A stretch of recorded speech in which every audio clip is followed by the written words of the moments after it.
Oh man, episode 2. We did it. We survived another week there, Rob. Yep, we didn't get canceled, so We did. here we are. we didn't get an email saying this pod should not be out there in this world. Hey, Canceled. they like the teaser, they like the pilot, Ugh. so here we are. Oh Here we man, are. dude. Speaking of tingles, I don't know if you're watching. I know you're in Germany, so and I know you're not watching the World Series, and I know you're not.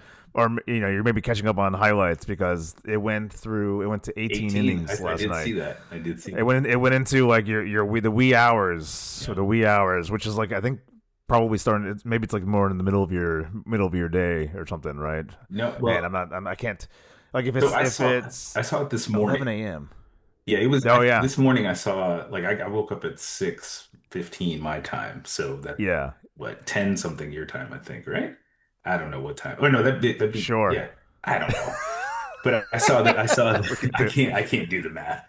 But I Yeah, saw me that either. it went to I don't 18 do this math. morning, right when I got up. Yeah, Was yeah. It went. that was game 3, right?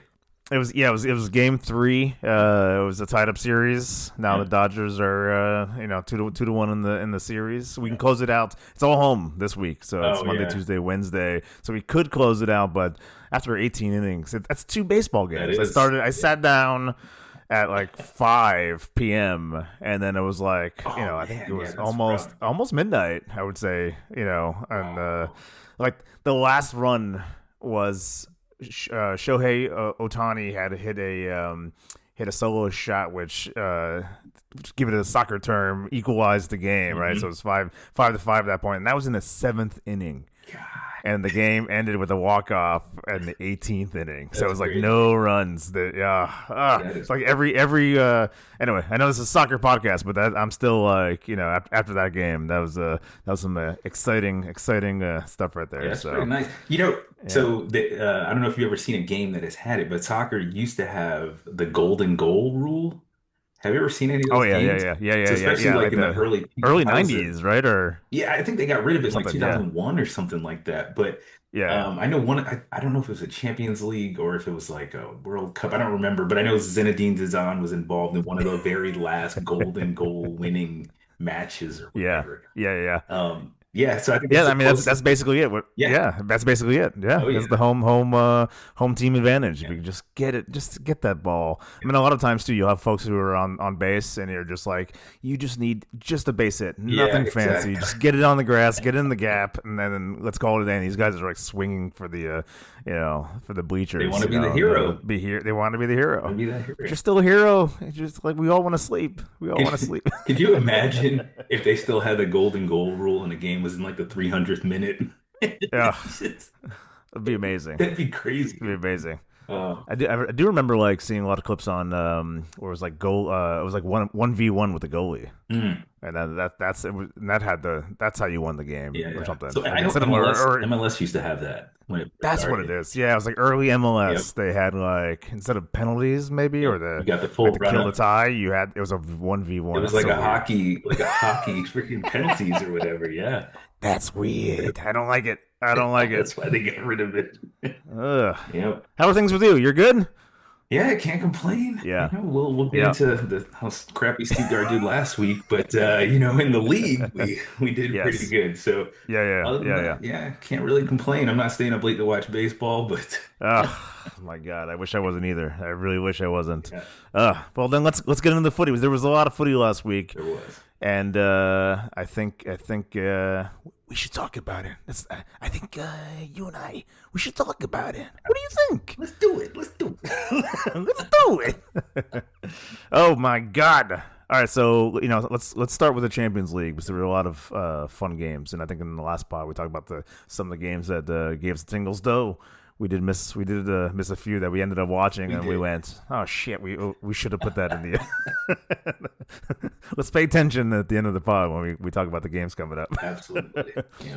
But starting with Barcelona and Olympiacos Yep. target practice. Yep. That's the number one. That's the word that I think of when I think of that game. Target practice. Yeah, I mean, you know, This was in Greece, right? I think this was in Greece. It was. Yeah, I couldn't even imagine being a fan going to that game. Oh, I'm wrong. It was Camp Oh, Nou. was it the Camp Now? Yeah. Okay. I'm looking. Okay, that's I look good. right now. I just couldn't. Oh no, actually no, they were playing at that other stadium. That's right, because the Camp Now, it's Oh still yeah. they're still doing construction. Yeah. I, We're gonna get it right at some and point. this We're gonna get it stadium, I right at think it some only point. holds like 6,000 people, which is Oh, crazy if you think about that it. is crazy. But even if you're a Barcelona fan, I would just rather watch this game at home. I mean, yes, you want your team to destroy people, hat tricks. Rashford Yeah. had, 2 goals. Oh, I watched the highlights for this game, and the highlights that I saw didn't yeah. even show any of Lopez's goals. It, Poor bastard. and I think it might have been because I was watching the English language highlight thing, Yeah. so they were kind of Oh yeah. And he, focusing. he had a hat trick. Yeah, He he had a hat did. trick. Yeah. Yeah. But, Yeah. a hat trick against Olympiacos, not trying to take anything away from them. You're in Barcelona, you know? I mean, Yeah. I would expect nothing less. But Yamal also did score in this game. We were talking about him pretty heavily and extensively on the first episode. But uh, Yeah. this was easy for Barcelona. They had no issues whatsoever. I wouldn't expect Yeah. anything less. Olympiacos would probably give Stuttgart some trouble, but they're not going to do anything to Barcelona. I mean, yeah, this was Defensively, I mean, they were just left completely open. I remember some of the it was at least one Rashford goal, and he was clinical. Like there was but one of them, it was like inside the box, and he had like enough time to like pause, yep, think, target. like aim. Yeah, exactly, aim, and then just get the ball exactly where he wanted to get it. It was like I don't even think I think at that point it was sounds like pretty late. I think that might have been late in the game. Like yeah, like 79 minutes in, he had I don't think he even what do you call it, celebrated at all. He just did again that aim, Yeah. scored, and then kind of walked away. I mean, because there's only so much celebrating you can do. After like the third or Yeah. fourth goal, you're kind of like, okay, Oh, I mean, you're a complete jerk if yeah. it's 6-1, and you're like, yeah, But you should be celebrating to burn some of ripping that off your clock shirt. off. That's true. That's true. You're right. Yeah. Can you imagine like somebody ripping off the shirt like it's 6-1? Like showing the back of their name. I did this. It's me. Oh man, in front of the six But I thousand do fans. love Rashford coming into Barcelona Yeah. and doing what he's doing. Like he's really stepping up. Often like these players, and I've always really liked Rashford back in the when he was playing for Man U. And yeah, I think he had like a very short stint right after all the kind of Man U, a little bit of drama there. Mhm. And I think he went into what did he go to, like West Ham or What? Aston Somewhere, Villa one of those. It might or have been Aston Villa, actually. yeah, he was there for like short time, and it didn't feel right. But then when I heard he was going to Barcelona, I'm like, that makes sense. Yeah. But I also was concerned that like him going over there and maybe just not performing, becoming like a bench player. But Yeah. they're playing him, and he's looking good. flourishing. I think he's like in his prime right now. Oh, Like just absolutely. like you're seeing the Rashford that you wanted to see more of with MU. Which again, whatever was happening within behind closed doors in that club that we don't know. He didn't seem to be feeling it, and there was a lot of little I don't know, like you'd hear some controversies about some of the things that he might be doing. I don't think he was happy there. I hate to dump on Man U 2 consecutive pods, but Do it. but how many players we need to do that, like, just in a later episode, how many players have flourished Oh after yeah, they've left? Now he's only there on loan to Barcelona, yeah, so he yeah. eventually will have to go back. Let's remember that for the next pod. Our main topic Yes, is going to be absolutely. Man U and all the players who are just killing it after After leaving. leaving. And there's a lot of Yeah, them. There's a yeah, laundry list of them. So, all right. Barcelona 6-1 over Olympiacos. Not a big killed it. deal. Let's go to your team now. Let's go. Half of the week. I started out the week very strong with my Liverpool. I even so they won 5-1 over Frankfurt, right? And I remember sending a bunch of texts to people with like kind of like, we're back, baby. Yeah. Let's go. Yeah. We're back. This is beautiful. They just look fantastic. They were They did. finally clicking. They were looking good. I'm like, oh man, I think I can't wait to play Brentford this weekend. Yeah. That's me crying. But it was a fantastic game. Everybody was hitting the back of the net. You got to see an Ikatike goal, which Yep. like He didn't everyone's celebrate. like, this guy. He didn't celebrate. That's right. Yeah. He didn't rip off his shirt Yeah. when he already had a yellow card. Yeah. He just put his hands Right up at in the like a beginning of the little game. praying motion and was like, Yeah. all right, cool. Yeah. I used to play here, Yeah, and I'm sure he got. I think he got a pretty good scolding from from our buddy. Oh my God, what's Slot? Oh, Yeah, yeah. ugh. Another moment that I need more coffee. Even Van Dijk header, he had a Konate goal. I mean, like everybody and their mom was scoring. Gakpo even got a little goal in there. Slivrzak, that's how you pronounce his name, right? Oh, Soboslai? Slivrzak. Where is he from? I don't even know what country he plays for. He's from Hungary. Ah, okay. So him and what's his name? Kirkez, or they're both from Hungary. But I mean, it was an amazing game. It was nice to finally see. You got all these players, Yep. clicking and actually hitting the back of the net. It was feeling good, Rob. Oh, I mean, It they was look feeling good. Listen, I said it last week. I'll say it again. They're going to win the Premier League. They may not win the Champions League, which this game was in, but they're still going to win the Premier League. I mean, they just looked great. Now, to start the season here in Germany, everybody was on Frankfurt's bandwagon or whatever. Everybody was like, "Oh my God, Frankfurt! They're doing so well. We're like 8 games into the season now, and now they kind of aren't doing too well." And I wouldn't say that they've fallen off that much. I think they just, to play against a team like Liverpool, they got destroyed in this game. They got this one goal or whatever, but Frankfurt they really didn't play anybody good, and now you're seeing the results. Yeah. Playing Liverpool, Yeah. it's a little different playing outside of your league or whatever, but Liverpool just handled them easily, and Frankfurt they're who I thought they were. They're one of those teams. Now I say this, and they'll beat Stuttgart, and when we play them in a month or whatever, but they're that Yeah. team that's always kind of right there.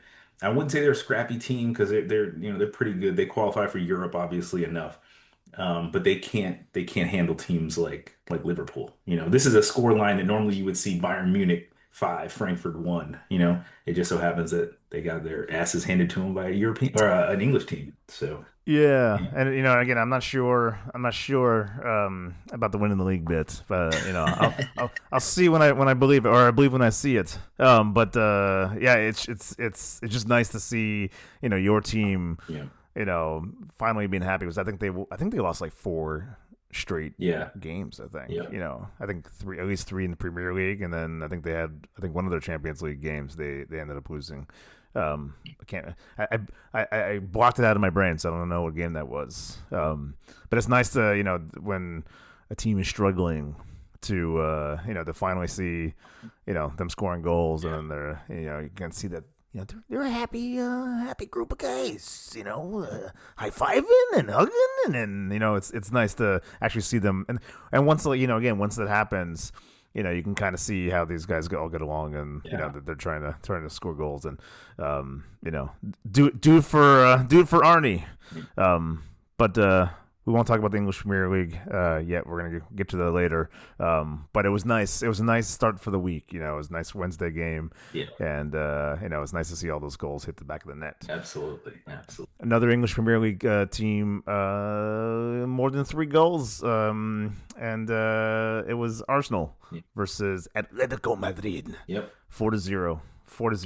Another English Premier League team Yep. who is maybe I don't want to use the word struggling, but there are a lot of hit or miss moments where they can just be clicking completely on it, and then other moments in other games they can't do anything. They can't get it done. But in this game, they're having a lot of fun. Oh yeah. The 2 Brazilians, baby. Yep. 2 Brazilians. You got a Gabriel header in the 57th minute, Martinelli in the 64th minute, and then you got the how do you pronounce this dude's name? The guy who does this, like this. I always hear Goicoechea. Guequeres. Yeah. Okay, I remember he was in the Ballon d'Or. He won something, or I can't remember. All I know is he's the dude who does this thing, the Bane mask. Is that, I'm assuming that's what he's going for. I don't know. But they were looking good. They Yeah. were looking good. So I will What do you say, think? That Arsenal was your team? At some I point. used to be an Arsenal supporter primarily because of my last You name. son of a bitch. Before I moved over to the evil empire, which is Manchester City. But but I almost did a spit take. I took a sip of coffee and I almost spit it all over the place. but English Premier teams doing better against some of the other clubs. I mean, Atletico Madrid is always right there. They're always in the top three, top four in La Liga. They're a good team. They just got exposed. They just got beat. I mean, it happens. You play this game 99 more times, and it might be a little bit more even. But in this game, they got destroyed. And they were playing in London. Whatever. Arsenal at home. They just played better. It was just a better game. I Yeah, don't yeah, really know what else to say. I mean, I really don't. Uh, yeah. there was. I just like seeing Brazilians score. Yeah, yeah. I like to see the reason the game was ended with the W Hmm. because of the Brazilians, baby. This is The true. Brazilians. This is true. No, you are not wrong. You are not wrong. But Yeah. Arsenal right now they're doing pretty well in the league. I'm not sure what place they're Yep. in the Champions League, but I think they're in one of those top eight spots. So they're in fourth. They have not lost a match. Scored what 8 goals? Actually, they haven't been scored on in the Champions League yet. So they're one of only two teams. Inter Yeah. Inter Milan They being could the take other it. one. So yeah, that's pretty good. I don't think they're gonna win it, the Champions League. Yeah. To be honest, They might. I don't know who's gonna win the Champions League right now. I can probably tell you after match day 7 who I think is gonna win. But right now, because I haven't watched enough of the teams, um, obviously, the top three teams, you got PSG, Bayern, Inter, and Arsenal, and you got, Real Madrid right there too. But it's hard to say. Injuries happen. We still haven't really had any cold weather games that really can affect stuff. Yeah. So Yeah. you hear my cat's trying to get in now. Yeah. They're big fans of the podcast. Goddamn cats. Yeah. Yep. All right. Yeah, I mean it's interesting. You have no idea, and you can have like a team who looks like they're killing it in every game, and it just takes one game, Yep. with a few Absolutely. mistakes, some scrappy goal, Yeah. in a 0-0 game, late winner. You just never know. You never know. I've we've all been there. We've all been surprised. Last game before we take a break on this half. Bayern Munich, your favorite team of all time, Yeah. Yeah. 4, and Club Bruges. Yep. Bruges, So they say Brugge. 0. Brugge? Brugge, Yeah, I think that is Bruges.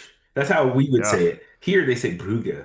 Mm. Brugge. You got 5 minutes in. Carl's hitting the back of the net, and then of course Harry Kane.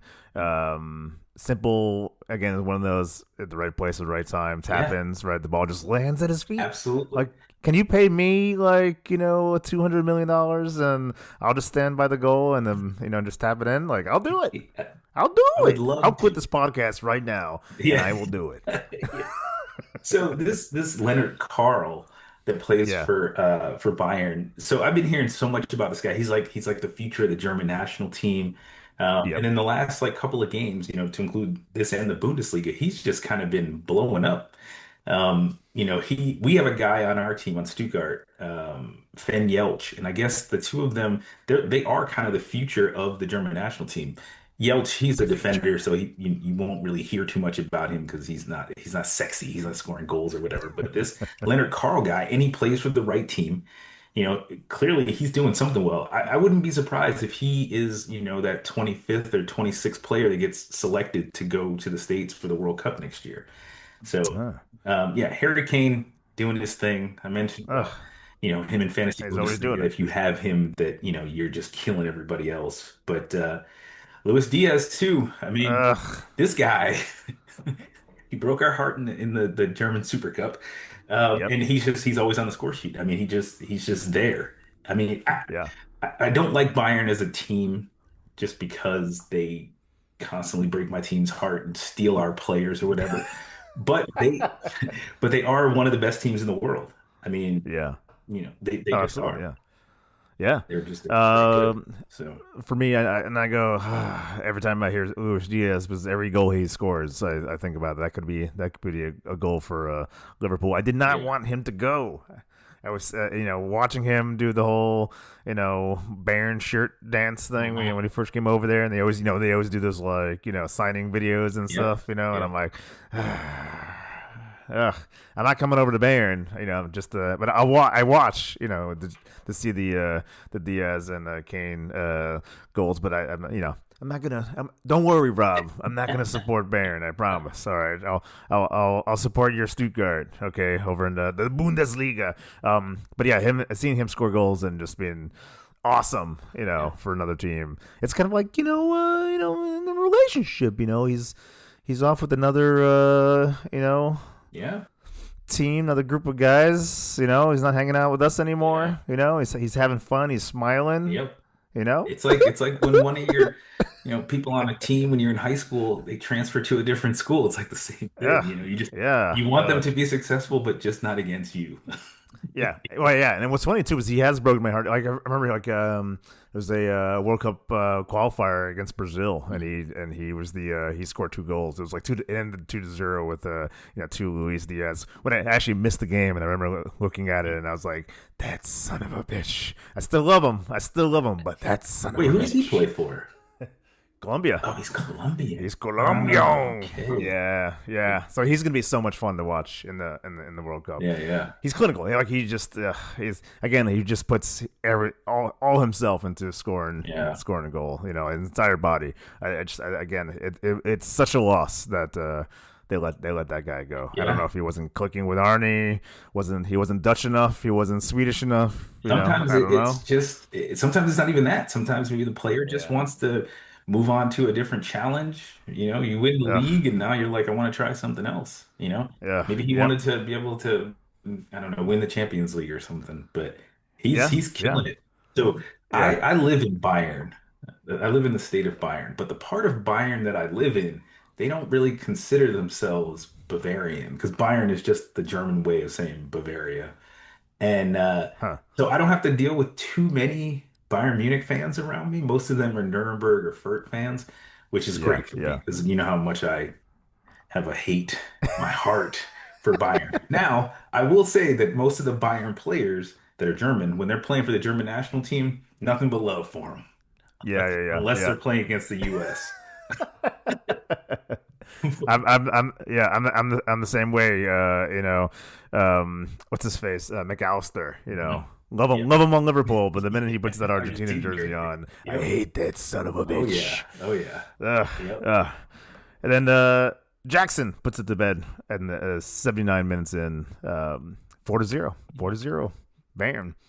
So he came from Chelsea. There was I was just about to say he came from Chelsea. Yeah. So were you following the drama with him with the transfer that happened? I was not. Tell us, Rob. So tell us. I think it was supposed to be a loan. There might have been a full transfer. I'm not sure, but he got on the plane with his agent, flew to Bayern or to Munich, and then something happened, and a player got hurt on Chelsea in the Club World Cup. And Chelsea was like, yeah, we're not going to go through with the transfer. So he was like, no, I'm here in Munich. I'm going to play for Bayern. And there was this drama. That was a long flight. Yeah, there was this drama in the German news that he was, people were like posting pictures of him in the hotel, like pacing back and forth. He was like, I'm not leaving. I'm not going back to London. And it was a huge he really didn't want to go back. Media. But somehow they figured it out, and Chelsea decided to move on, let him stay there, even though they were trying to pull him back because they had some injuries. So yeah. Well, he looks happy in the Bayern jersey. Let's take a little break, and then when we get back, we'll talk about the Europa and your Stuttgart. Welcome back. Europa. After that. Europa. Yeah, so Europa League. It was not Europa. No, it was not. So if you guys remember last week, I said I thought Stuttgart was going to lose this game like 3-1. I was half wrong. I was optimistic for you. I remember even texting you when things were going bad. I'm like, Stuttgart's going to win 2-1. Don't worry. And you're like, yeah. Nope, it didn't come to fruition. So, the referee, He was from Denmark, so we can't really say that it was like a French ref or anything like that. But playing any of the big teams in Turkey, whether it's Besiktas, Fenerbahce, or Galatasaray, is always going to be difficult for Stuttgart or any team that's not from Turkey. The fans are kind of like right there on you. It's loud, it's intense, the echo in the stadium, and the players can just feel it. But our guys just came out flat. Like, we just didn't start well. The lineup I was pretty satisfied with, but I don't know. There were some weird referee decisions, I'll say. There was some stuff that probably VAR should have got involved in and didn't, and there was some stuff that VAR got involved with and probably shouldn't have.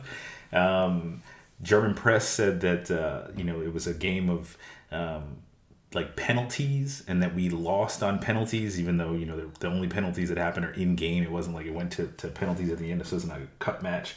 We just didn't play well. I don't even know how else to say it. The only goal we gave up was a penalty. Our goalkeeper, Nubel, he's a Bayern guy. He's on loan to us right now. I'm not going to hold that against him. But you love him. I do love him. He's won the Stuttgart shirt, right? He's our goalkeeper. Yeah, you got to love him.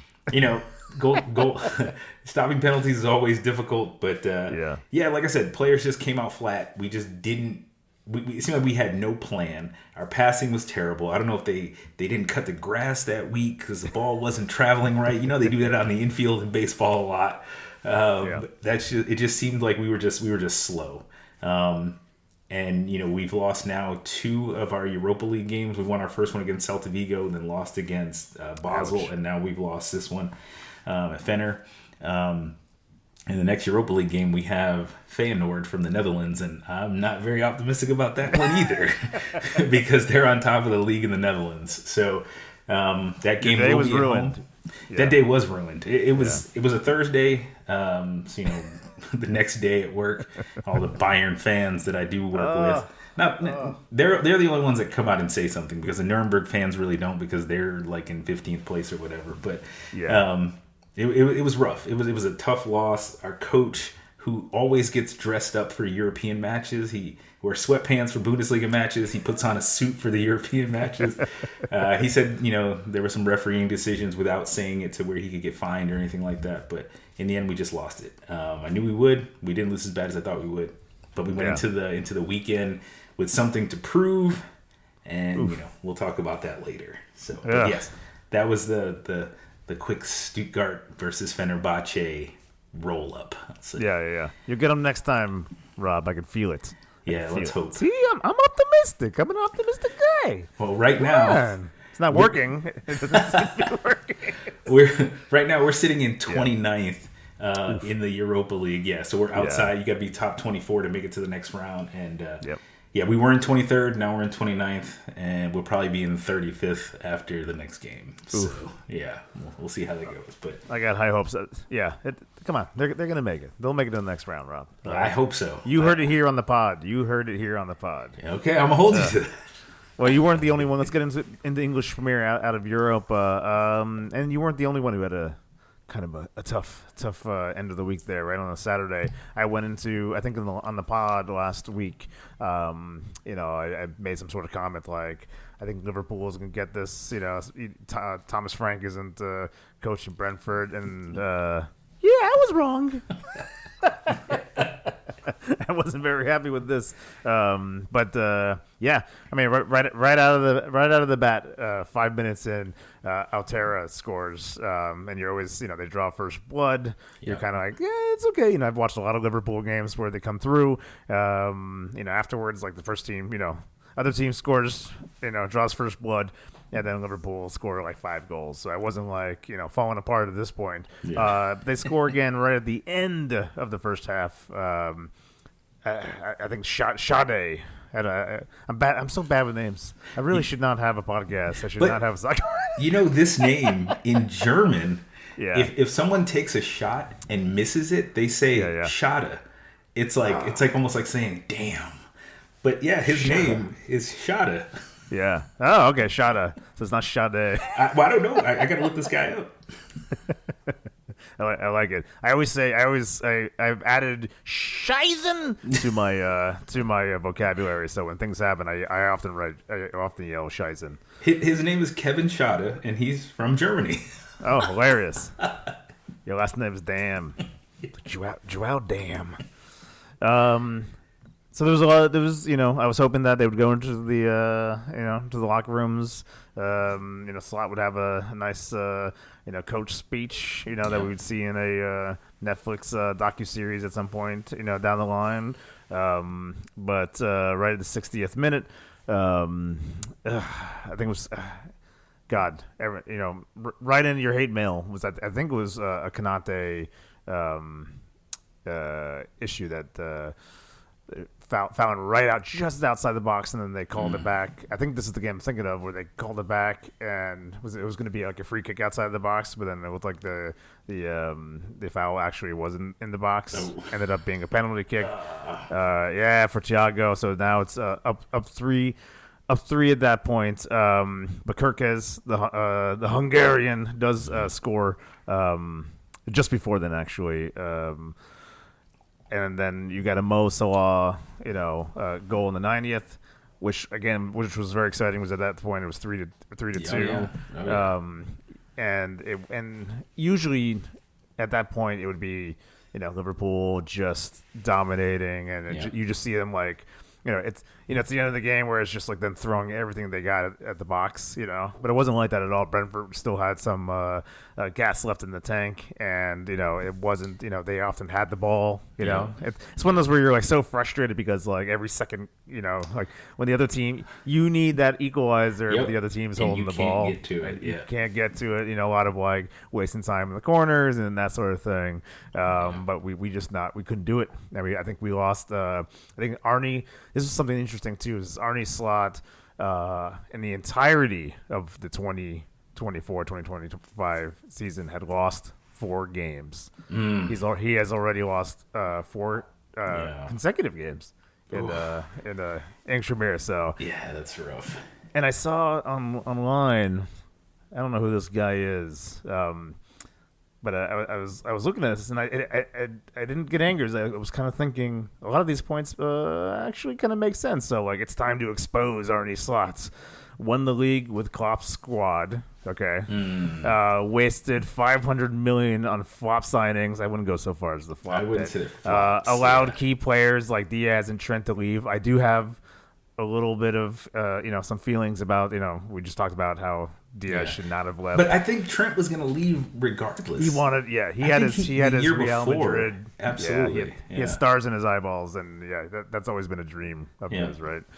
I think he was like just like Mbappe has been studying Spanish, for just waiting like for the years. move to happen. Exactly. Oh yeah. Poor team selection, misusing players like Chise, who, by the way, I that's one thing that actually bugs me is I absolutely love that guy. Every time he's on the pitch, he's again kind of like a Diaz, throws everything at it. And he's had some moments where I think it was in the League Cup where he had scored some goals. I don't know why he doesn't start him. I know there's talk about how he's not fully acclimated to the English Premier levels and speeds, but like. But you can say that about a lot. You can say that about a lot of the players, especially the guys that just came in. You could say the same thing, like Verts. Yeah. So. He's absolutely struggling. Always makes excuses after losing matches, and shouts at referees and plus. But some of those, some of the player stuff, again, I just think it's more of a cooking thing. You got great individual talent, and they're just not a team yet.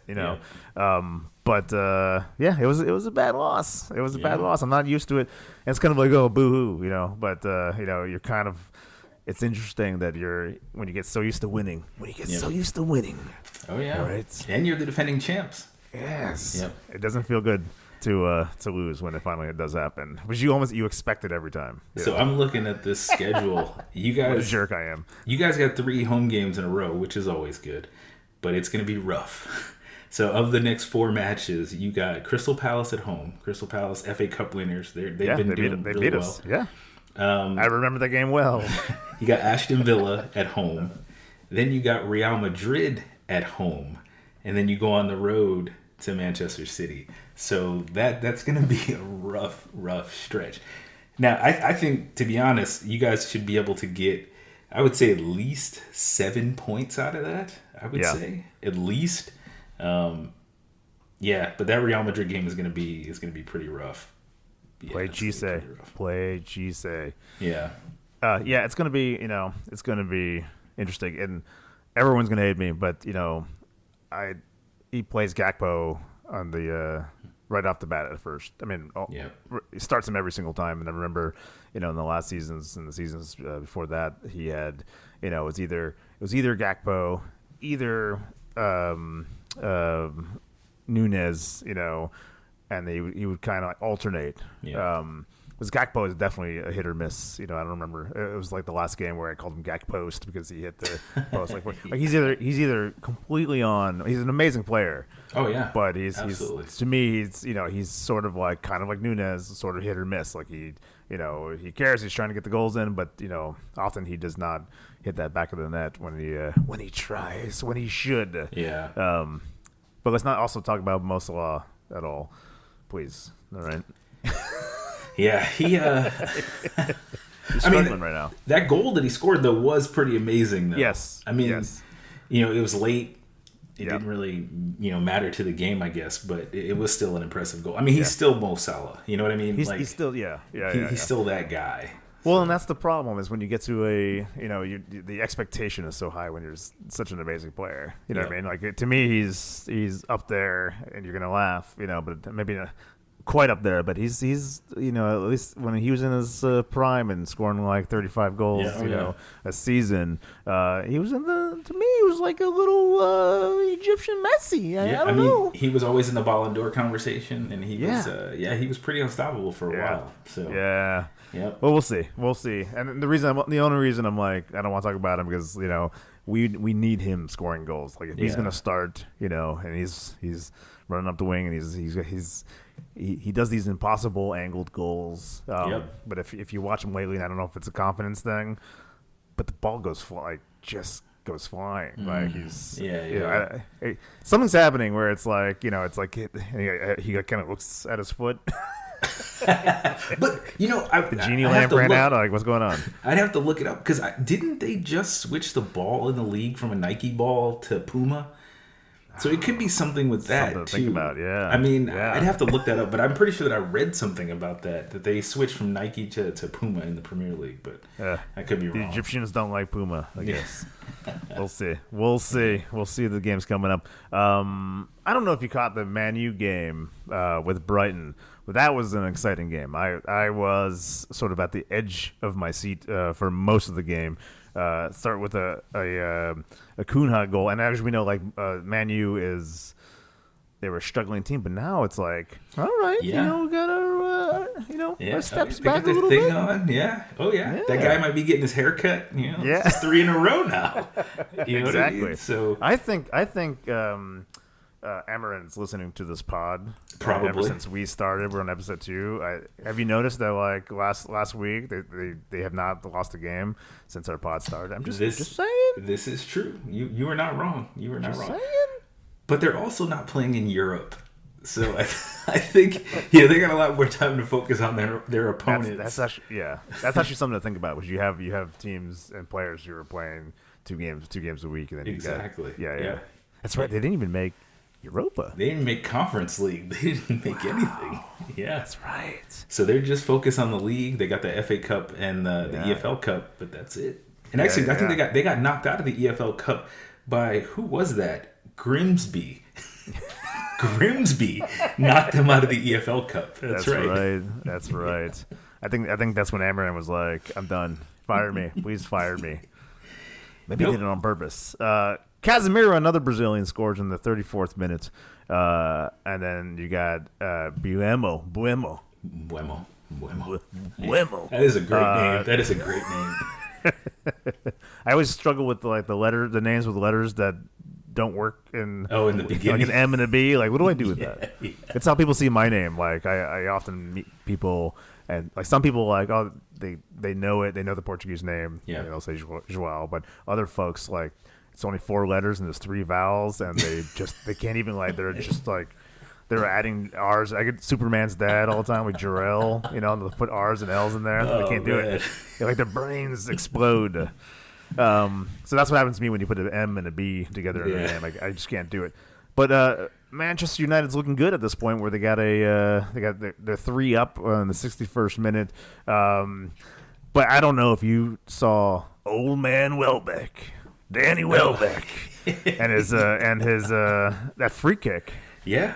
I sent that to a buddy, did a video. I rewound it and did the video because it's just beautiful. He's still got it. I remember I've been watching him Danny forever. Welbeck's been around for a while. But it's nice to see players like who are maybe close to on their way out. But they're still like, this is why we pay this guy. Still doing it.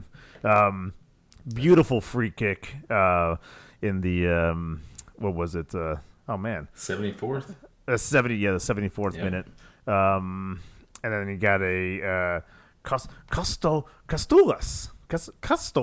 I want to say Castulas. That feels good. It looks like Castulas. Yeah, in extra time, 90 minutes in extra time, with the 4-2, and they were really at this point it was 3-2, and they were really getting there. This is where I was at the edge of my seat because Brighton can come in, they can equalize this thing, and it's another Amarin situation where cameras go to him, and his white sneaks, and is he in or out of the door?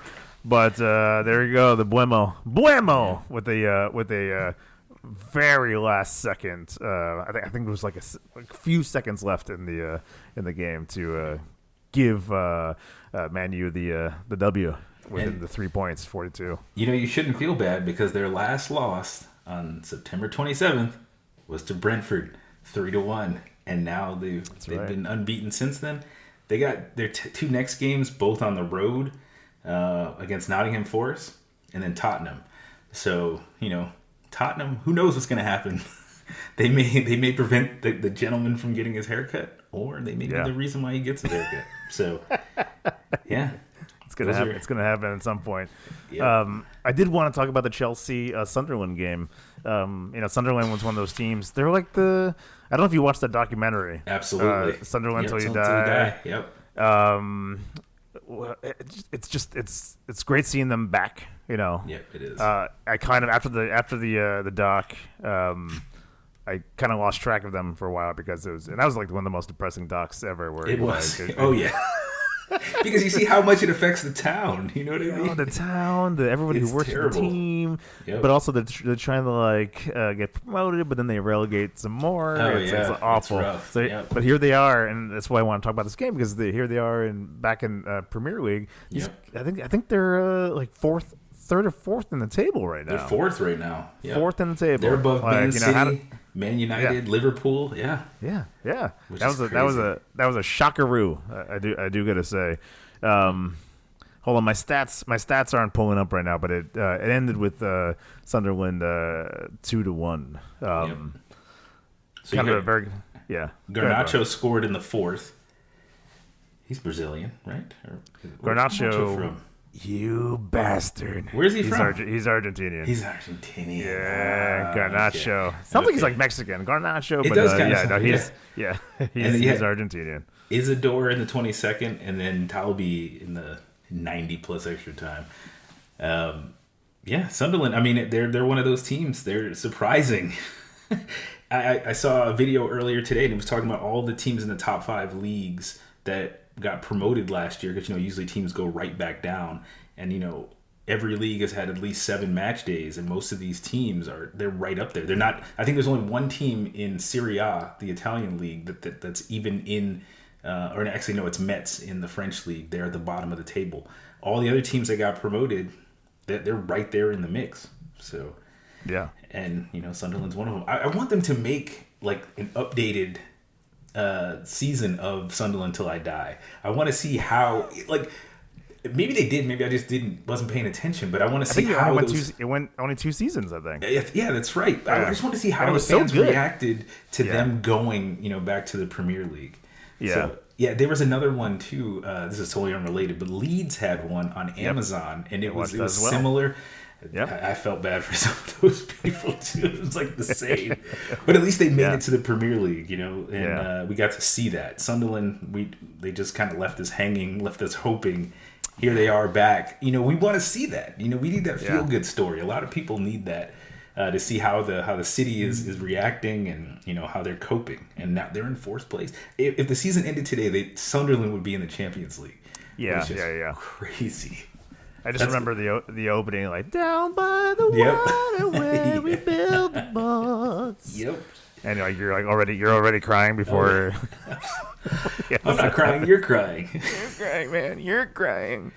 No, it's great to see him on top, and also it's cool too to see teams who get promoted. It's getting more and more competitive as we can see.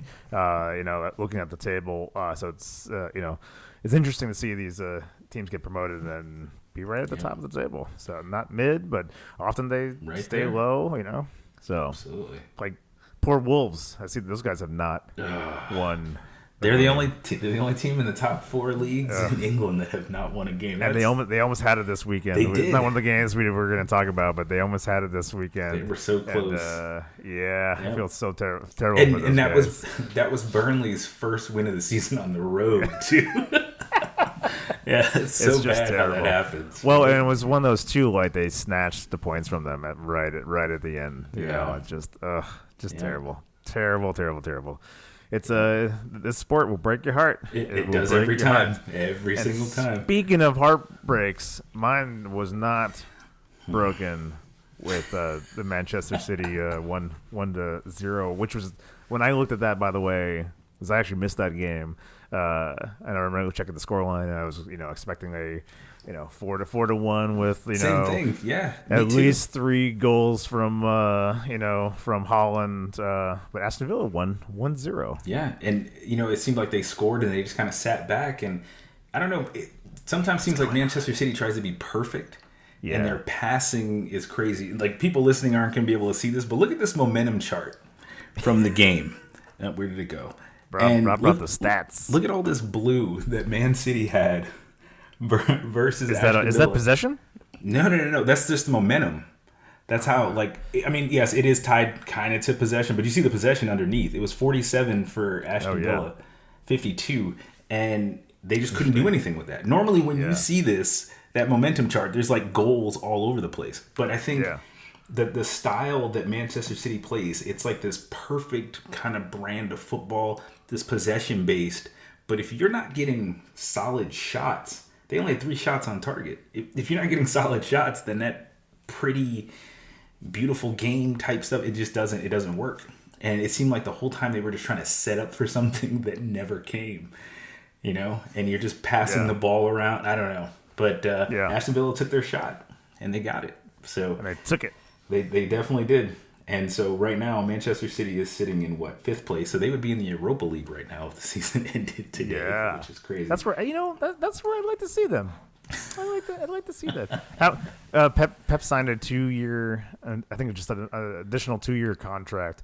What do you think? This is his last season, or do you think he's going to stick out his contract? So I don't know how old Pep is. He's got to be like 55 or something like that. Maybe he's younger. I'm not sure, but he, I know he's holding out to eventually manage in Italy, but then he also wants to manage the Spanish national team. I know he wants to do that before he's said and done. Everyone was saying that he was only going to stay in this role for 4 years, and he's been there now. God, it's got to be 7 or 8 years, I think, that he's been there now. So I think he's kind of done everything that he can, but he also knows that if he goes someplace else, he's not going to have the money to bring in the players that he wants.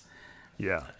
Because there's really no other team. Well, there's no other league, and he's not going to stay in the Premier League. There's no other league that has this much money and is this competitive. When you look at the table and you got Bournemouth, you got Sunderland, and Aston Villa and Crystal Palace in the top 10. I hate when people are like, oh, the Premier League is the best league in the world, because my team's not in that league. But people are not wrong.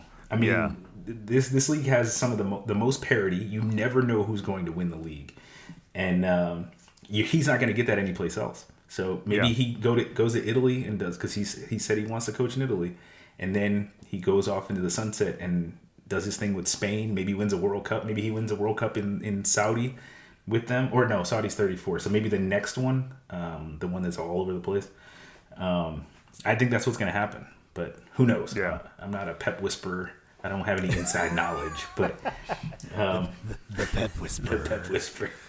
I don't know. I can see him. Like, I feel like he ran out of steam. Like, I think the rivalry, and it wasn't like a negative rivalry like him and Mourinho back in the Real Barcelona days. But I think there was definitely a rivalry with Klopp and him, and I think that they made each other better. I think when and more competitive, and I think when Klopp surprised everybody with the amount that he cannot do in California, what's the amount and left, right?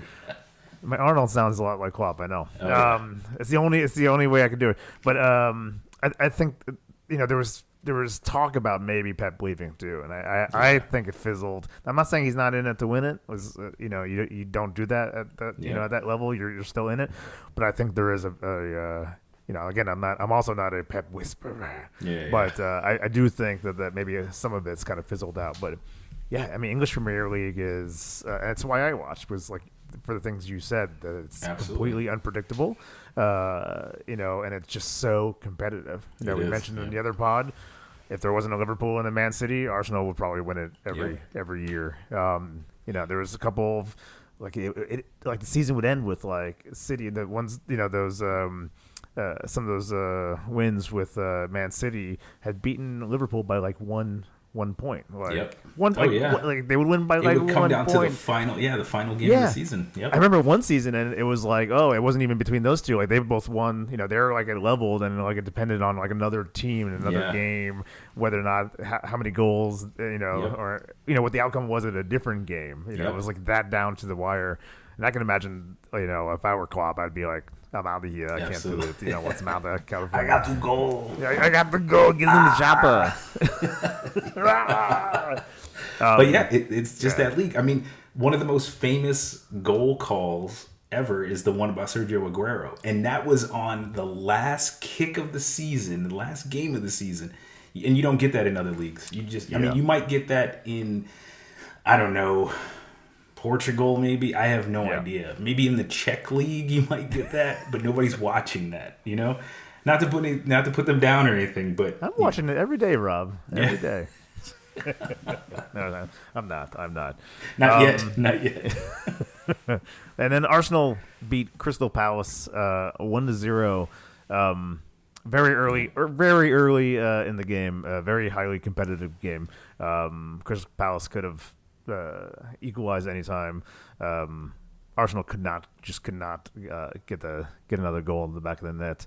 But they're staying close to the close to the top of the table. What is Arsenal now? They're on top of the table. Yeah. Are they? Oh. I saw a meme, and this guy, his friend calls him on the phone, and he says he's like, "Hey, I can't find my car keys. Do you see it?" And he was like, "Yeah, they're Arsenal." And his friend's like, "What?" They're on top of the table, and he just hangs up the phone. I like that. And not only that, but they also, this is 5 games in a row that they have not given up a goal. The last goal they gave up was against Newcastle. And, that was Walter Mata, actually, too, that scored that. But, 5 games in a row. And this is, 7 wins in a row? 7 wins. Actually, now that I'm looking at it, the last time they lost was in August to Liverpool. That's crazy. I was just a baby then. Wow. Yeah. Yeah. No, that's absolutely bonkers. So we can, maybe it's Arsenal's year. Yeah, you never know. Or season. It might be, but I'm still sticking with Liverpool. I'm sorry. I'm sticking with Liverpool until something else crazy happens. But I'm going Sunderland till I die. And then let's pop over to Bundesliga. You got. Let's talk about Stuttgart one more time. Hit us, Rob, with the good news. So the good news is we tried a different lineup. It seemed like our coach, he was wearing sweatpants in this game because it's not a European match. So it seemed like he decided, hey, I do something similar. Yeah. It looked like he walked into the team room and was like, "Who hasn't played yet this season? You're starting." And we went out. The game was at home. My daughter's boyfriend was at the game. He's sitting in the curve, and we just did our thing. It took us a long time to score. This is another game where there was penalties awarded, penalties not awarded, and after having like a psychological loss, I don't want to call it psychological loss, but after having that bad loss in Turkey, coming home, we have to play this team 2 times in 4 days.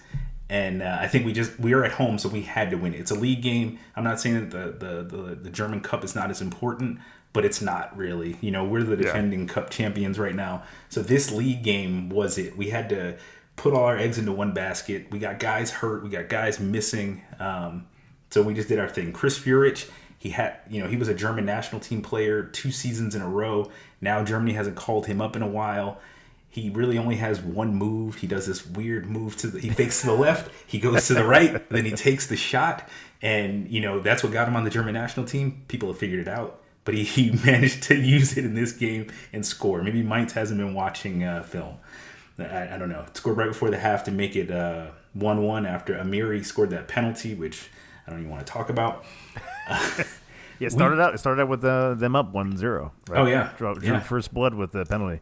Absolutely. And people listening cannot see this momentum chart, but I promise you that Stuttgart had... Let's check it out with the stats. Rob with the stats. We had 59% possession, and as far as momentum, I would say we dominated. I mean, it was just...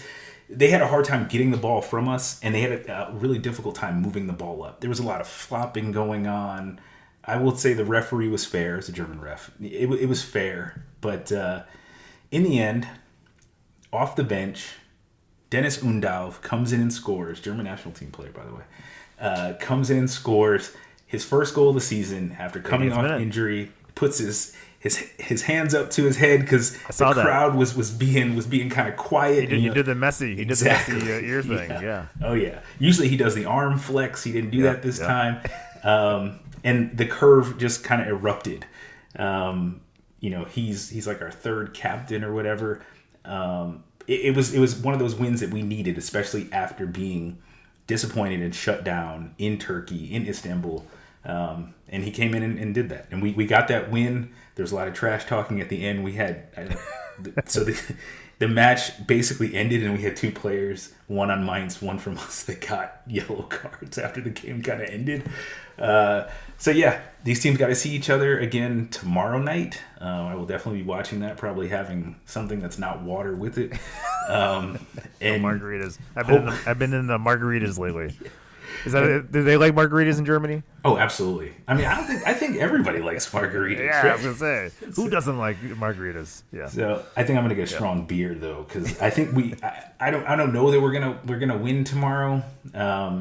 But I would hate to get knocked out of the cup early by a team like Mainz. Not to take anything away from all you Mainz listeners, but I would hate for that to happen. So yeah, that was our Bundesliga Stuttgart result right there, and I'm pretty happy with it. So we're sitting in third right now. We went into this in third. We're above Dortmund, but behind Leipzig and Bayern, who is up top. Yeah, very nice. Yeah, you and I with our respective teams, we had the opposite, right? We had a killer Champions League game. Oh yeah. You had a rough Europa game, and then you had a good, a nice result for your league game, and then we got crushed in our league game. So we're like half crying, half smiling. We're smiling with tears, in our eyes. And that's 5 league wins in a row for Stuttgart. Nice. So, yeah. Pretty I'm telling you, since I met you, I've been watching. I'm watching. Yeah. All right. I'll never learn how to pronounce anybody's name, but I'm watching, Rob. All right. Let's take our final break, and when we get back, we'll talk about El Clásico. And then shed a tear for Ray Hudson, who's we're gonna do a little Ray Hudson tribute on his retiring. Yeah, what he meant to us. And we're back. And Rob, I think we should talk about El Clásico. definitely one of the biggest matches every single year. Everybody, regardless of whatever league you listen to or watch TV, everybody pays attention to El Clasico. People might, except you and I are. They might act like they don't, but they definitely do. They definitely do. You and I are the worst of is when we ended the pod last week to talk about the the games of the tingles games of the week. We completely skipped omitted. Over. Yep, and I had it in the notes too, and completely skipped over it. I think I was so worried about Stuttgart losing that. Yeah, it wasn't until the end of the pod I saw it, and I'm like, oh my god, I cannot believe we was up. I will drop everything for it. And I think they must do the games a little earlier because maybe because of the rivalry or something. Because I do remember. I used to do not watch parties, but a couple buddies, we would go to like a pub, which we don't call here, so I don't know why I called it a pub. But we go to a bar, and it would be like around like 12, and we would watch the El Clasico. And, people show up in their Real and Barcelona jerseys, and it was always a lot of fun. But now it's like 9, I think it was like 9 something in the morning, my time. And I'm like, that's a little early. Yeah, it was 8:15. It was 8:15 a.m. That's so that's coffee. That's extremely early. I don't know. You would think for a game this big. I mean, granted, they're going to do it twice in the season. Yeah. You would think that they would have that as the prime time game because that's the one everybody cares about. Everybody, at least everybody outside of Spain. That's the one that everybody cares about. So Well, they made me wake up early, and which I did, and it didn't disappoint. Started off right away in the 12th minute with a disallowed Mbappe goal for an offside. He tends to be offside a lot, and you can probably give some credit to the Barcelona defense by being keeping him at bay. And, they're watching a lot of film because he's fast. Mbappe is fast, so you set up that offside trap. You're gonna get him. You're gonna get him. Yep. But just a few minutes later, in the 22nd minute, Mbappe did get that goal, and I remember thinking or saying, "He's just so good. Yeah, he's just so goddamn good." Yep. I love it when big guys like Mbappe do what you expect them to do. It's like watching like Shohei equalize in the game last night and hitting a rocket in the right field. In the 7th inning, you feel the momentum. You know that they're you expect them to do it, and then they actually do it. It's good to see that. So it's good. It's nice seeing Mbappe just absolutely killing it for Real Madrid like he's supposed to. I think he already has like 10 goals. I think against Barcelona, and he hasn't even been playing. For Real for that long. I think he's either at like 18 or 19 goals this season so far. That's so crazy. So he's averaging about like 1.5 goals, per game or something along those. I don't do math. I completely made that up because I don't really know how many games, but it sounded good. It sounded good when I said it.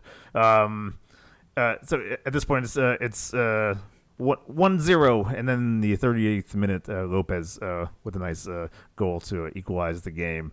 But the Englishman Bellingham scored in the 43rd minute. It's nice seeing him. Really also. Nice goal too. Yep. Yeah, I know he had some injuries. Had some issues coming back and getting healthy again. But it was a very very nice goal. Yeah. And he's another player that I do like to see. He was in Bundesliga for a while, right? Didn't he play for Dortmund? That's right. And so, actually, his brother, I don't know if it's his twin brother, but his brother, Job, plays for Dortmund right now. Job Bellingham. I think I knew that at some point. Yep. I think I knew that at some point. Another Mbappe no goal in the 52nd minute. Yep, saw that too. Yeah, it was, you got the goals, but it did not disappoint on the drama. I love watching games. You know me. Yep. If there's a wacky player, that's my favorite player in the pitch, like the Diego Costas, those guys. I love watching La Liga, and this is the game to watch because these guys are just the drama is there, and the drama was there the entire game. Like it ended with Vinny Jr. just irate that he got pulled off. I think he got pulled off in the what was it? In the pretty early on. or no, maybe not too early, but it was like I want to say like the 70th. Let's see, I'm trying to find it. Yeah, I'm sure. But he was not ready. He was irate. He was so pissed that he went right into the tunnel. Yeah. Didn't shake the coach's hand. None of that stuff. And he was just like you can see him, his mouth going. I mean, and he's it's an emotional cursing game. in Portuguese. Yeah. Yeah, it's an emotional game. One of the players that I'm upset that he's injured again. He was injured going into the Club World Cup too, but hate him when he's playing for anybody other than Germany. But Antonio Rudiger, he is that guy. He's a disruptor. He will piss everybody off on Barcelona during this. And it's kind of upsetting that he wasn't playing in this game. Yeah. I saw him on the sidelines. What he does during Germany games, I support Germany because of my wife, as long as they're not playing against the U.S., and he just pisses off these players so much that it takes them out of the game. And, that's why Germany can win games 1-0, 2-0, because the defenders, or not the offensive players, they're out of it completely. He just completely messes them up. And I'm so upset that he wasn't in this. But, Real won it. He's absolutely fun to watch. Vinny's the same way. He just goes on and on and on and on and on and on. I think he's just going at everybody's in their ear. But yeah, he was just so pissed, and I thought he was playing really well, and he had some really good chances on goal, and I suspect he probably would have had another goal in there, and I think that's. He was just not ready to leave the pitch. And it was one of those games where everybody was at each other's throats. Yep. As you expect it to go. Like everybody. At some point, I think even like security was kind of like pressing up against everybody. It started getting really, really, really heated. Yeah, I mean, there was 8 yellow cards and 2 red cards in that game. Yeah. So, yep, that's right. Yeah. Yeah, you gotta love it. Love it. I do love it. I think the next one is like not until like May 10th. May 10th. Yep. Could you put me in a coma and then I could wake up around May 10th? So that one will start at 10 o'clock your time. Yeah. Yes. 10 o'clock a.m. That might be late enough for a beer. I mean, nice. Oh, absolutely. Absolutely. Yeah. That's allowed on game days, right? And it's a Sunday, 100%. 100%. And that game is going to be in Barcelona. Hopefully, they'll be playing at the Camp Nou. Hopefully, it'll be open by then. Barcelona has so many weird financial issues, construction stuff. They can't register players. Their stadium isn't open. Yeah. If you didn't catch El Clasico, go find the highlights now. Oh, absolutely. Stop the pod. Stop listening to the pod. Go on YouTube, catch the highlights, and then come back to the catch pod. all the dramas. Yeah, and then make sure to come back to the pod and see if we gave that game any justice at all. Yeah. I do, before we close the pod out and talk about the tingles of the week. I do want to give. It's not a shout out because Hudson and I, it's not like we ever met and shook hands. He might be a listener. We don't know. He may be a listener. He might be. He's listening to this. But I do want to talk about Ray Hudson. Was he did retire in September. And I just and if you're not a Ray Hudson fan, or if you're not a fan, then also go on YouTube and go watch the El Clasico, but still come back to the pod. But you can like fast forward this bit because I just want to talk about Ray Hudson for a little bit. I think real quick. I think if you're not a fan, then you have never heard him speak. Yeah, because once you do, you'll be a fan. I promise. Yeah, exactly. But I was also going to say, if you don't know who Ray Hudson is, take a listen to this. Thiago. Messi. Messi!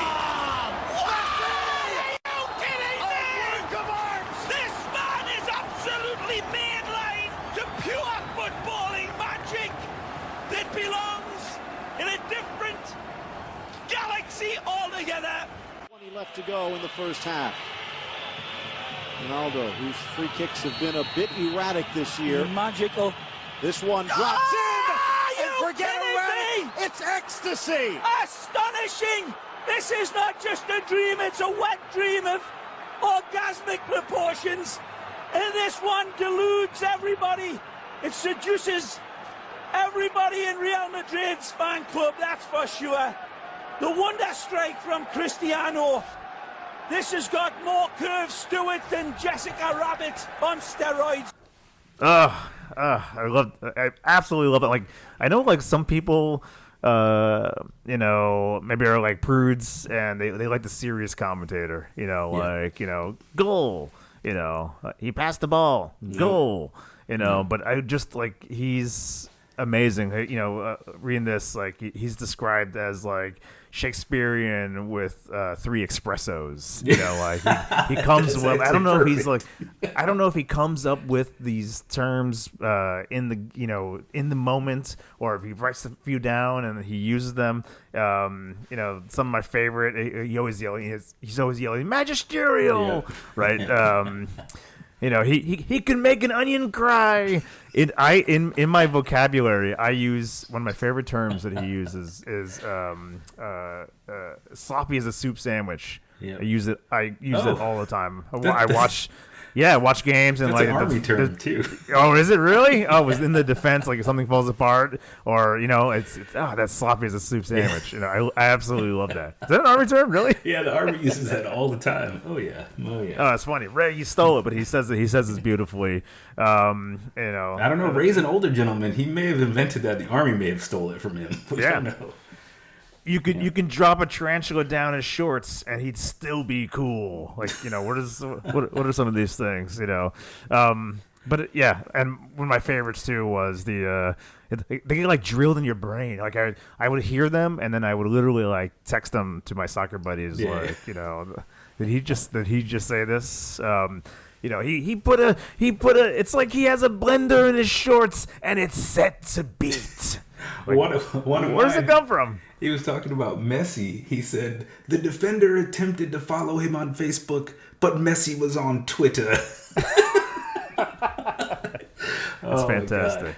Yeah. I love it. So when I found out he retired, I was kind of bummed out. Like, literally, if there was a good game on and Ray Hudson regardless of teams. I would text out Ray. Like, it's almost more exciting than the matchup is that Ray is going to be the commentator for this particular game.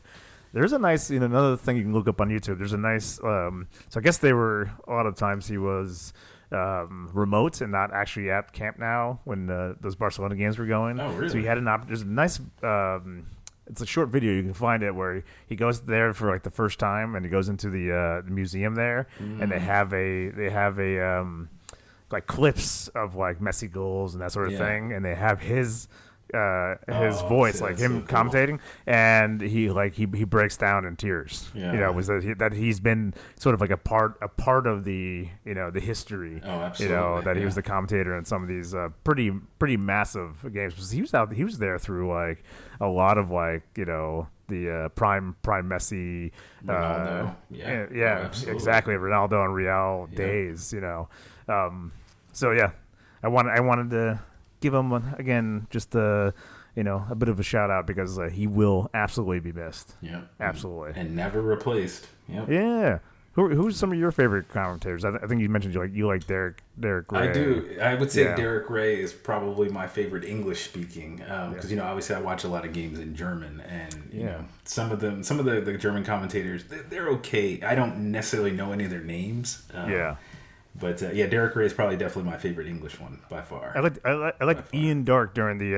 I just remember him from the Brazil. Sometimes they'll say something and it just burns in your brain. I remember Ian Dark in the Brazil World Cup. What was it? It was like a revenge served. Revenge served something. Oh, I acted like I had it down, and I completely I forgot it. It was like revenge served something, in the pipingly hot and the heat and humidity of Natal, Brazil, or something like along those lines. Yeah. He said it much more poetically. Man, I suck. Nah, it was burned in my brain. Now it's gone. Ian Dark's good. I also liked Arlo White, who he was in English that's Premier. right. Yeah. And then he went over to golf, live golf or whatever. The Saudi, That's the Saudi whatever the one, Saudi Live league. Golf. Yeah. Yeah. He was in Ted Lasso. Remember he ended up being that's the right. yeah, he was the commentator in Ted That's Lasso right. too. And I'm like, hey, it's Arlo. So right. I did like him. He had some good stuff. That's it. I just wanted to give our boy Ray Hudson a send off here at the pod. Yeah. And before we end the pod, let's talk about the tingles of the week. Rob, what's giving you the tingles? All right. Obviously, the Bundesliga is always making me tingle. Yeah. Yes. So we got a game that would have been big last season or the season before. Now, not so much, but you got Bayern Munich hosting Leverkusen. Leverkusen, they're on their second coach of the season. They had Eric Ten Hag for about 5 minutes. But they're doing pretty well now. But I don't think they're going to be doing well enough. They hired him, and they saw him on the pitch. They're like, no. He wasn't connecting with the players at all. So, but Bayern Leverkusen should be a good match in the Bundesliga. I think Bayern will, continue doing Bayern things. The other game is RB Leipzig hosting my beloved VfB Stuttgart.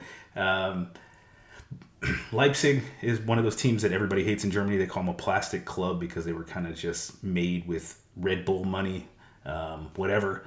I think Stuttgart should beat them. I think the last 2 times that we played them, we beat them. This game is actually, it's not that close to my house, but it is on the eastern side of Germany, and I'm on the eastern side. It's like a 3-hour drive, but I won't be going. That's in the Bundesliga. Come on, Rob. In the Premier League, what do you got, actually? Let's Premier League. What games do you have? Obviously, I got Liverpool, Aston Villa on Saturday, the 1st of November. That'll be fun. A fun watch. Early in the morning, there's a good Manchester United, Nottingham Forest matcheroo. You have. I was going to say Nuno was coaching, but he actually he left ended up firing him for he's at West Ham now. Yeah, for Ange. That's right. And then Ange is now going to get fired. He's already gone. He was there for was there for like 35 days. Yeah, he's already gone. Yeah. So, but it'll be fun. I'm curious to see if Man U gets their see if their act is together. That'll be a good show to see. Whether or not they could do it. And I'm not you know me, I'm not a City fan, but I do watch them just to make sure they're failing. I want to make sure that they're failing. So I got I'll probably be watching the Bournemouth City game to see how many goals our buddy Holland wins. And the only other game that gives me outside of English Premier, there is the Carabao Cup that's going on this week, and so there is a Liverpool game on Wednesday. Oh my God, what time? When is that game? Was it Wednesday or Tuesday? Let's see. I went back. I think it was. I think it was coming up, right? Oh, you know why? Because I went Back to the Future. Back to the Future. It was Wednesday against. Who was it? Oh, Crystal Palace. So that'll be interesting to see if Crystal Palace, has something to say after they kicked them out of the Carabao Cup final last season. Yeah. So that Man City game, I will probably definitely watch that because it's second place Bournemouth against Manchester City, who I think is languishing down in 5th right now in that Europa League spot. But also Tottenham versus Chelsea. It's a little. I wouldn't call it a London derby, but it is a London clash, and I just want to see it. They're still Chelsea are the world champions. They are. But Tottenham doesn't have a bad team, so those are my two. Those are my 2 Premier League games. Yeah, and you got Thomas Frank too, who's he's looking good managing that team. And then there are some, and I'm bringing them up because we're going to be. You and I were doing a bye week next week. I'm doing a little traveling. Traveling. Warming up that passport. Yeah. So we wouldn't normally talk about the what do you call it, the Champions League. Champions League. Thank you. My brain. I'm gonna have to edit that one so I don't look like I lost my brain completely. But we would maybe talk about the Champions League in our next pod because those would be the games that would be the tingles of the week. But I'm absolutely freaking out about Liverpool versus Real Madrid. But very exciting, Rob. I didn't tell you at the beginning of the pod. I'm actually gonna be physically at the Napoli Frankfurt game. I'm gonna be at the Stadio Diego Armando Maradona Stadium on the 4th. So if you're listening to the pod and you happen to be in that area and you hear Joao speaking terrible Italian, buy him a pizza. That might be me. Buy him a pizza. Buy me a pizza and a glass of Chianti. But it'll be interesting. Actually, I'm very excited about this because that'll be my first European soccer match or football match. Yep, I've only seen games here. I have seen Liverpool and Chelsea when they came in for like a friendly at the Rose Bowl, of course. But I've never been. This is why I'm jealous of you, because you get to see real footy. And not that MLS isn't, but it's obviously not the same thing. So I'm very excited about this. That I cannot wait. So and you're going to get to see the defending Italian champs. Yeah, I mean that's pretty. I hope they. Well, I don't hope they destroy Frankfurt, but I'm sure they're going to beat Frankfurt. Yeah, I told you how I feel about German teams in European competitions, but I think, and you'll get to see Kevin De Bruyne in person, which I think is pretty legit. You got Kevin De Bruyne, you got and then another Man U player, McTominay, who's doing wonders over there. After leaving, Lukaku. Like these are players that I've been very, very excited to see and play in person or watch in person. So this is gonna be. I cannot tell you how excited I am. And that stadium is going to be rocking. Yeah. Oh, man. Yeah. I'm jealous of you. Yeah. That's going to be a great game. I did look up, like, where should I, as a neutral, where should I sit so I don't get killed? No. So I do know where not to sit. I did look that up. Yeah, no, I could not be more excited about that. So next time we do the pod, I'll just be tingling all over because I've just seen that. And after the Frankfurt Liverpool game, I was thinking, oh man, that's awesome because hopefully there will be a lot of goals. Oh yeah, I'm sure there will be. So yeah, I'm sure there will be.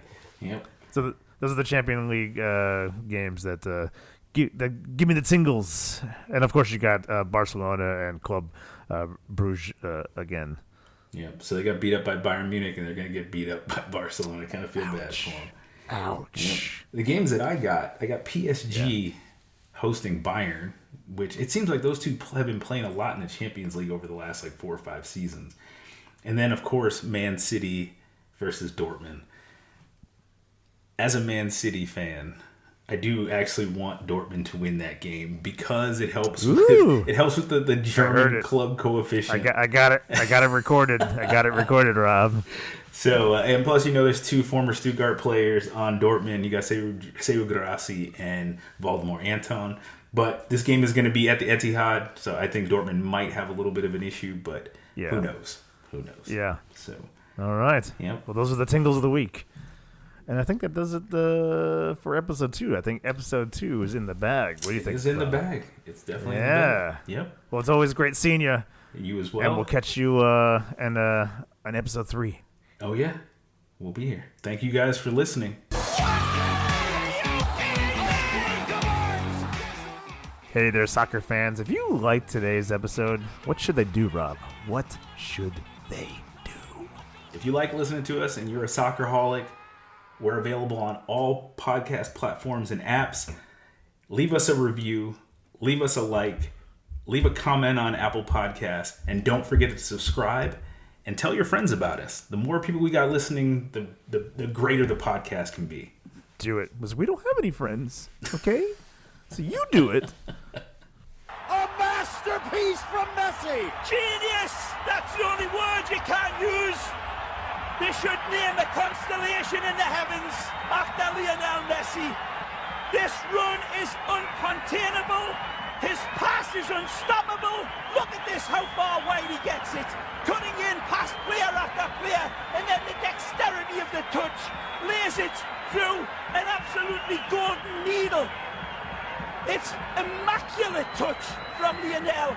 It doesn't need an extra touch from Di Maria because the pass is perfection. He actually puts negative spin on the ball and it holds up off the grass. And he could have put it on